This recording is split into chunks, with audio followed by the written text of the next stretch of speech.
Hey guys, welcome back to my channel. In this video, I'm going to be sharing you 10 quick tips on how to save money as a working person. I would say a working parent, that's kind of how I titled it in my notes, but this is regardless if you're a parent or not. If you are working a job and you are just trying to find some more ways to scrounge and save a few more dollars, then I'm going to share some things that I do personally to save some money for our family. If you're not familiar, we are a homeschooling family with 3 kids. My husband stays home, has some income that he makes from home while keeping the kids, but I am the main income for our family and I work outside the home. That's just how it's worked out for us, and that's how we do things. So I'm going to share with you things that I do to stretch our one income even further. And this is some ways that I stretch our money and try to save a few more dollars. If you are new to my channel, if you would hit the like and subscribe, and that would help me really grow my channel. And if you like things like this about saving money, hang around, go look at my other playlists. If you are into some homeschooling things, because like I say, we are a homeschooling family, I have plenty of homeschooling material, but I do like to throw out here some like organization and money saving things every once in a while. So that's what the video is about today, is saving money. All right, I'm just going to jump right into it. Like I said, I work outside the home. I travel. I have about a 35 minute one-way commute to the job that I have, and everybody's situation is different. So I'm going to try to fit these tips into all kinds of scenarios. All right, first one, I think the biggest money grabber of anybody that's working outside of the home is food. Packing your lunch versus eating out. And that's like the main thing that everybody goes to, but it is so important. You've got to pack your lunch. You can't eat out every day and save money. Eating out now is so ridiculous. You go and buy a value meal and it's $10. A McDonald's value meal used to be under $5. Now if you can get one under $10 that's any good, you're doing good. If you're eating out at McDonald's, use the app, save some money. But definitely pack your lunch when you're fixing supper for yourself, for the family. And like I say, this is, everybody's got a different situation. Maybe you are not a parent and you're just looking for ways to save money and it's just you and your partner, or it's just you. If you can fix food at home and fix double at supper to fix double for the next day, something that can be heated up. Maybe you don't have a microwave, maybe you take a thermos, invest in a good thermos, or a good, like one of those bento box things that keeps stuff hot, or you're traveling all day and you can plug in one of those, things into the outlet in your car and you can heat your lunch up on the go.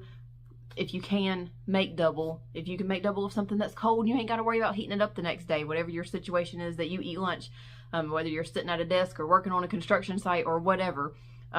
Fix double and make it so that you can take it for lunch the next day. Plan ahead, do freezer meals, batch cook things, and have things that you can just grab and take with you for lunch. It might not be the best thing, but maybe make yourself a day, one day a week that you go eat out, and try to get something inexpensive when you're eating out, and the rest of the days be your pack your lunch day. Maybe you like to go out with people that you work with, go out for lunch, and let them know that you've got one day a week that you do that. Maybe Fridays is y'all's day to go eat lunch, whatever. But just for the majority of the time, packing your lunch versus eating out is going to save you so much money. Like I said, $10 for a value meal at most places, or especially if you go sit down somewhere, you're going to spend up to $15, $25 for one meal. And, you go to a nice restaurant, say you work in an office and everybody wants to go out to a nice restaurant for lunch, you're going to spend $15, $20, $25 or something like that. So definitely make that a once a week, once a month, once a year, whatever you can handle, and pack your lunch the rest of the time. Try to eat cheap, and it'll save you a lot of money. If you're spending $10, $15 2 to 3 times a week, say 3 times a week at $15, that's $45 a week. $45 a week, $90 every 2 weeks, $180 a month that you're spending on eating out. It adds up so much. So pack your lunch. If you can write off your lunch as an expense, whatever your situation is, if you can get your company to pay for your lunch every once in a while, go for it.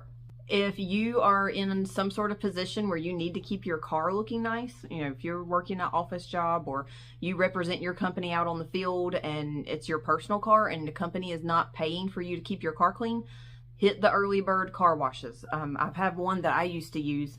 They went up in their price, but check around, see if there's car washes that do an early bird if you go before 9 or 10 a.m. or whatever, and hit the cheap car washes. So hitting the automatic drive-through car wash at a cheap early bird price, or getting a monthly subscription plan, membership plan to one of those places, definitely look into that.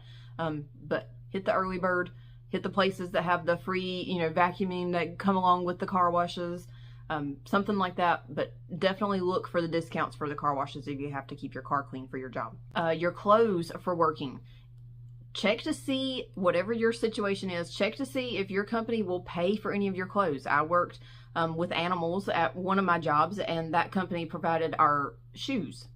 Nope. They also provided our pants. I got a couple of pair of jeans at the one place that I worked. They provided a certain amount, and that because that was kind of like our uniform. We could wear boots and jeans. I was working with animals.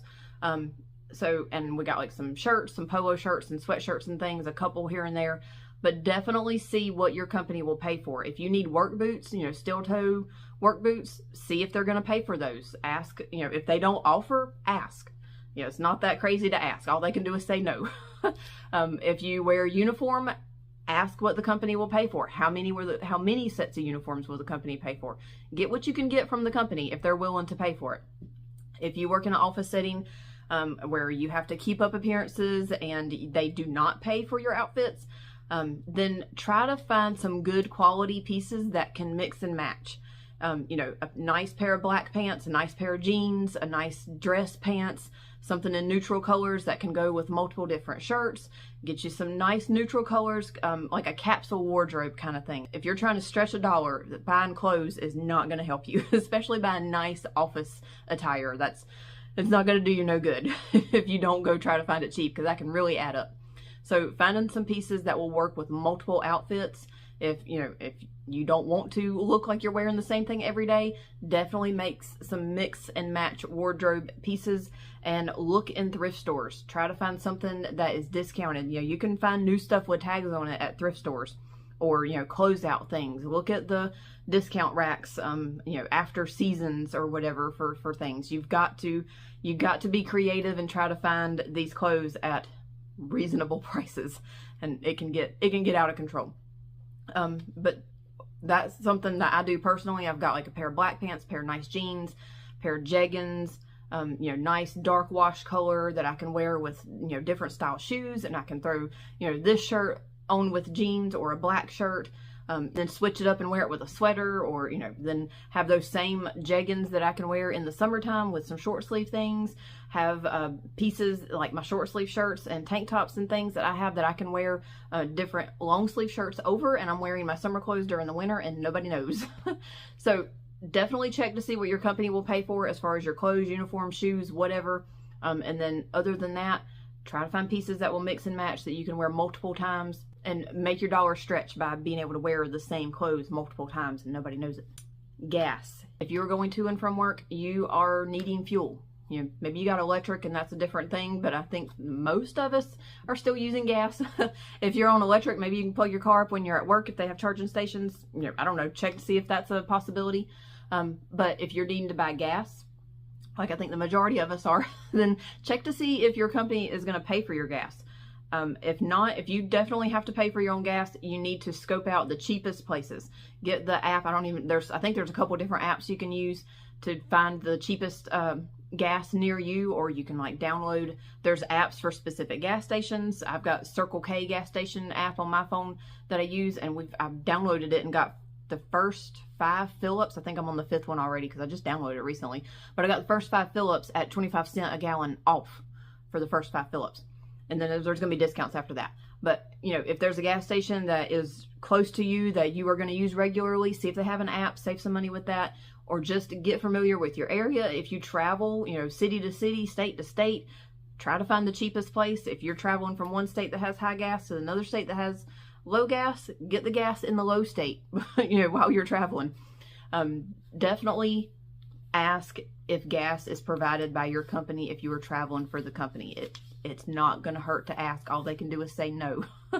So ask your company if they will pay for it, and if not, get familiar with your gas stations, download the apps, do whatever you can do to get it cheap.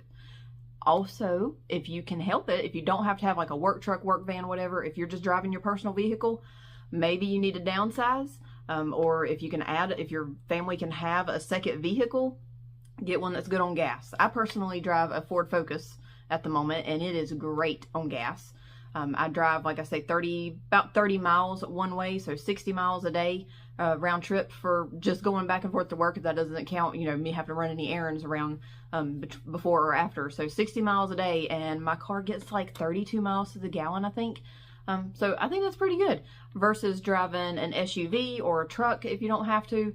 Get you something that's good on gas. If it's within your budget to, you know, maybe you need to trade off something and get something smaller if you're driving a big SUV back and forth to work and it's just you.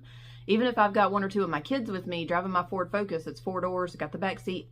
We can technically, all 5 of us, fit in there. It's just not that comfortable. We'd rather fit in our SUV. But to save on the gas, if I'm taking 1 or 2 of the kids with me to work, they're going in the car. We're driving the car because it's a lot better on gas. It's twice as good on gas than our SUV is. So see what you can do about getting something that's better on gas than maybe what you're currently driving. If you're driving a big SUV and it's just you driving around, you don't need that big SUV. So see if you can downsize. Get something that's really good on gas. This is something I do. I refill my water bottle at work. It's there. It's for us to use. I'll fill up my, actually it's not a bottle, I have a cup, like a tumbler. I'll fill up my tumbler when I get to work. I'll drink on it. Next day, fill it back up. If I'm carrying it home, I might put some in it before I go home. But it's there for us to use as employees, so use it. Fill up your water at work. If you work at a restaurant where you can get food at a discount, do it. If you can get up to a certain amount of money at the restaurant that you're working at, you might not like it because you're working there and you don't want to eat that food, but it's free food. Maybe get something that you can take home for your kids or for somebody else if you don't want to eat it yourself. But definitely take advantage of the free food or the discount food if you have that option. Okay, I think I've combined some of these. I was going to start talking about food again, but I've already talked about that. So I may not actually get 10 tips because I think I've talked about these together, but several tips on how to save money. Well, my next one was combined too. I was going to talk about the clothes again. I've got my notes, but my notes were a little bit scattered. Discount, I'm going to go back to the clothes for a little bit. If you are wearing like scrubs, check to see if there's like swap groups in your area, or if there's a thrift store, consignment store that carries those. I mean, there's so many jobs that you wear scrubs for nowadays. People are getting rid of them constantly and switching, and they're buying the new colors or having to change sizes or whatever. So I do see scrubs in consignment stores a lot, and I know that there was a scrub store around my area. I think it closed down recently, but there was a scrub store and they had the new stuff, but then they also had like consignment type stuff. So whatever your work attire is, check to see if there's places nearby you that is like a consignment type thing for those kind of clothes. You know, if you're not wearing like office clothes, if you're wearing some kind of uniform that a lot of people wear, see if there's some swaps that you can do with somebody, or a consignment store where you can get some at a little bit cheaper price. If you're working construction, something like that, that's not really something you can do. And my brain goes to construction because that's the kind of office that I work in. Like, I don't do construction. I'm in the office part, but our guys do the construction. So they're not looking at clothes that anybody's going to be doing hand-me-downs with. But that's where the thing comes in. We're seeing what your boss will pay for, or see what the company will pay for if you've got to have work clothes, that kind of work clothes. Use your break time, use your lunch time. If you are in a position where you can leave, like if you're in an office like I am, I will use my lunch time to get things done. I will go run to the grocery store if we're needing a few things. I'll do my grocery shopping. I can take my cold stuff into the refrigerator at work and then take it home at the end of the day. If I'd have eye doctor's appointments, whatever, some of my doctor appointments, I have moved to offices near where I work. And even my kids, like our dentist, or our pediatric dentist, I have moved them to an office that's close to work because I can take them with me and then leave, go to their dentist appointment, and then go back to work. Now, I know not everybody has that option, take your kids with you to work, but get creative. That's something that I do. They go with me. I take them to their dentist appointment. We go back to work. And if you've been around my channel, you know that that's something that I do. I have one day a week that I take each of my older kids with me. I have a 13-year-old, a 9-year-old, and a 2-year-old. The 2-year-old, not so much, but my husband can meet me up there, get the dentist visit done, and then him go back home and me go to work. And it's close by to work, so I don't lose a lot of time going to work from the dentist office. So anything that you can do, running errands, getting appointments done near work, and you can do it on your lunch break, or maybe take a little bit extended lunch break to get that stuff done, do it. It saves you gas, it saves you time, which saves you money. Now, if you are working for yourself, see if any of these expenses, the gas, the food, the clothes, if you can use them as a tax write-off, as an expense. Keep your receipts, talk to a tax advisor, you know, an accountant, somebody, see what you need to do that. A lot of people, if they're driving, you know, they have to keep their mileages and keep their gas receipts. Just talk to somebody, you know, accounting wise, that knows what they're doing with that kind of thing, and see what you can write off as an expense for yourself. If you are working for yourself, if you're having to provide any of that kind of thing for yourself. I don't know, if you're working at home, like if you do a remote job, would your company pay for anything at home, like ordering out food, if you have to order out food? Because I know that could get hectic. If I was working at home and I had to be like sitting at my computer for 8 or 9 hours a day and not get up and be able to fix myself lunch, or my kids are home with me too and not be able to get up and fix them lunch, I'd be door dashing. That would be very tempting, and that can get super expensive.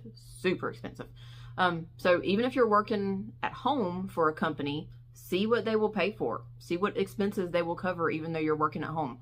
All they can do is say no. You know, it doesn't hurt to ask. I think I got to about 10 tips there. If hopefully that helped you. Maybe you know, a light bulb went off on one of those things that you have not been doing and you're like, why did I think of that? So I hope it was helpful. If you like this kind of content, make sure you like and subscribe, and I will see you on the next video. Bye.